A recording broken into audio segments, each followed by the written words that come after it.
बरं, एक आता सगळ्यांना उत्सुकता आहे की वाल्मिक कराड कुठे आहेत. तुमचं सुद्धा त्यांच्याशी संवाद असा ॲज अ पत्रकार, मी सुद्धा वाल्मिक कराडांशी अनेकदा बोललेलो आहे ॲज अ पत्रकार.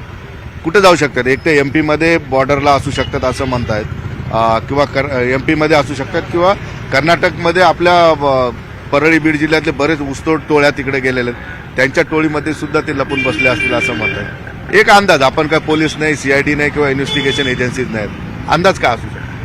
आतापर्यंत ज्या पद्धतीने समाज माध्यमावरती काल सुरेश असांनी बजरंग सोनवणे सुद्धा सांगत असताना दावा केला होता की वाल्मिक कराड कुठे आहेत, त्यांच्या घरातच आहेत. म्हणजे दावा कोण कशा पद्धतीने करते हे तर वेगळं आहे.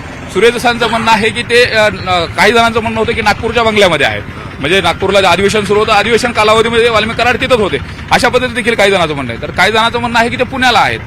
आणि त्यानंतर आता ज्या काही समोर माहिती येतात ते मध्य प्रदेशमध्ये सुरुवातीच्या कालावधीमध्ये ते देवदर्शनाला गेले होते, त्या संदर्भात त्यांचे फोटो सुद्धा होते की ते देवदर्शनाला मध्य प्रदेशमध्ये ओंकारेश्वरचं आणि महाकालेश्वराचं दर्शन त्यांनी त्या उज्जैनमध्ये त्या ठिकाणी घेतलं होतं, हे देखील त्या ठिकाणी माहिती होतं. मात्र त्यानंतर जे आता सांगितलं जातं की ते कुठं आहेत, तर कर्नाटकमध्ये आपण जसं की आता म्हणतो की ऊसतोड मजुरांच्या थोड्या खूप मोठ्या प्रमाणात कर्नाटकमध्ये आहेत.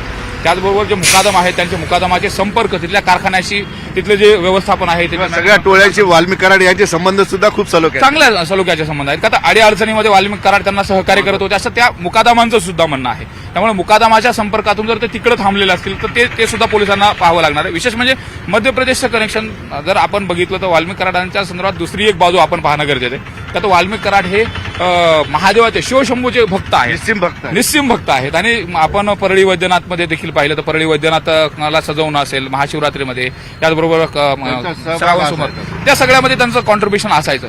त्यानंतर जे दर्शनाला गेलेले होते तर उज्जैन, महाकालेश्वर, मग असा कयास लढवला एमपी मध्ये एमपी मध्ये ते असतील अशा पद्धतीचा कयास लढवला जातो.